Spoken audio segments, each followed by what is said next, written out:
Drive-In Final Mix.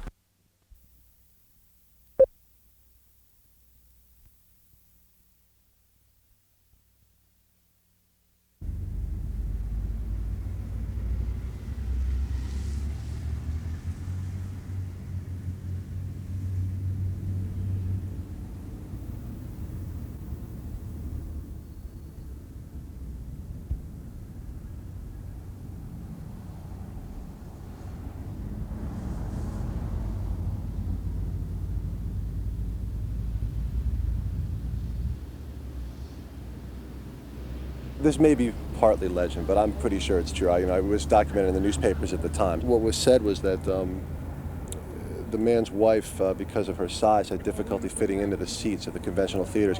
And she said this to her husband, and he thought if the seats were as comfortable as car seats, then everything would be fine. They thought about this while they were in the car one night.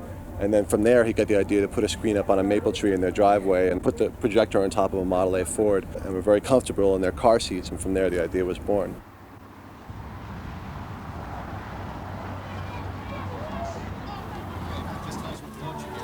Well, of course, everybody knows tonight's the last night, and that's the real reason why I came. I've been here before many times, but being the last night, the last drive-in that's going to be available to people in New Jersey, I figured I'd come out, bring my old car out, set some stuff up, and have a good time, enjoy it like I did before. Well, it's the last night of the drive-in, so we figured, come down, party, and cut it down before they tear it down. Which shouldn't be. It's the last one on the East Coast, right? It's the last one in New Jersey. Now, if you want to go to drive-in, you have to travel either to New York or Pennsylvania. And it's really sad to see it go. It seems like they're taking them down just for money. They're thinking of money because they want to build a multiplex theater here. I think we have enough multiplex theaters in New Jersey. They should just let the drive-in alone. The multiplex that's coming in here will have 12 screens, a large, luxurious lobby, rocking chair seats, state-of-the-art projection and sound equipment, and 12 first-run features, all of the latest. Yeah, well, we're here to protest this whole greedhead travesty. I mean, no, they're all 12 screens? 12, yeah, if you take a look around you, look at who's going to the drive-in and look at who's tearing it down. Gee, there's not a little bit of a difference in what fashions they're wearing, huh? What are you doing to protest it? Well, I personally have gone on a starvation diet. I've been on a fast for about 4 months and have lost about 300 pounds. There have been a number of calls and some mail opposing the closing of the drive-in. We're all a little nostalgic when something like this happens.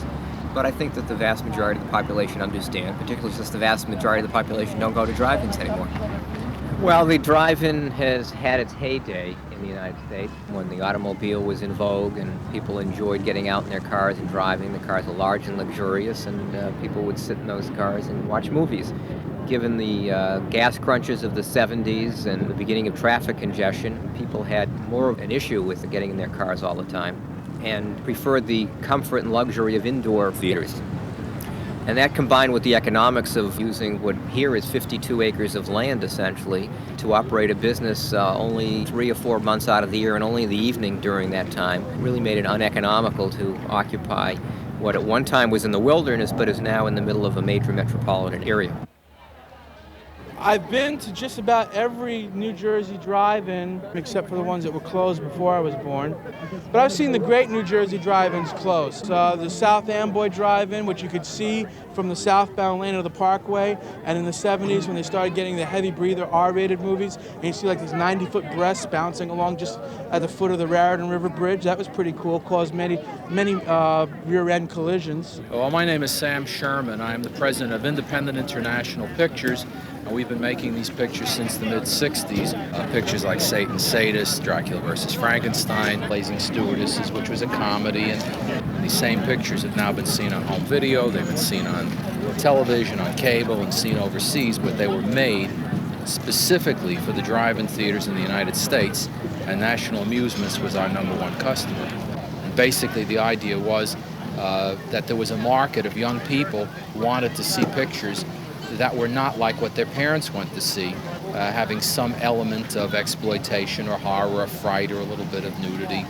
And there are still people making those pictures, but they're imitating the things we did, and they're making them for home video. And I've said to a lot of the fellows who make them for that market today, they sort of have missed out in the fun of making them for the theaters and going to see them on the big screen and seeing the people running around and going crazy and having a lot of fun with it. In today's mode, not too many families, small families, are coming into the drive-in theater. Main reason is the type of pictures. They don't show the type of pictures they used to. When I brought my young children here, it's westerns and a comedy. Today, what will you see? Murder and sex. Which ain't bad, but Probably my fondest memory of the drive-in is watching Nightmare on Elm Street 1 and 2 back to back at the Paramus Drive-In. Used to be on Route 4. Closed down about 4 years ago when a big old hole got blown in the screen during a winter storm and never reopened. That was probably the purest drive-in. What makes it purest? Well, there was absolutely nothing to distract you from the movie because you didn't dare go in the bathroom. The concession stand would cause cancer. I don't know, I'm going to hate to see it go down because it's different than any job I've been at. You get all sorts. You get like the mad crowd like we had one night because the sound knocked out in one section, and you had the manager standing there with like 500 people at his throat ready to kill him because they wanted refunds, and I never realized the value of $5.25 until that night. There's another time when a guy proposed to his wife. He had a trailer made up, which is a preview, and he brought it in, and it took us an hour and a half. We hooked it up, and he proposed to her, and they paid for like 10 other car loads to come in, and they all slammed the doors and clapped and everything. She got a huge rock. In a way, we're glad like all the work is over, but the people, it's just, you'll never get that back. I remember, growing up and coming here as a kid, and at that time, it was pretty and it was bright, and we had the speakers on the cars, and there was a playground, and there was furniture on the patio, and there was the man that changed the film from reel to reel, and the projectionist, and he was always somebody you came and you looked at and you watched. But there's something about that that's missing. It's different. It's something now that's different. Drive-ins, since their inception, I guess in 1933 was the first one, they've always been a family atmosphere, a family outing. Families would come so early, they'd set up their lawn chairs with their vehicles, they'd get together, talk about things, get a chance to share some time with your neighbors. The movies we've shown have nothing to do with the demise of the drive-in. The drive-in is something that is just being phased out of society. It's not as important as it has been in the past. There are other things for families. I mean, you have to really look at society as a whole now in the 1990s. Families themselves are starting to break apart. So the aspect of the family outing is not as important as it used to be. So if anything, society has dictated the demise of the drive-in.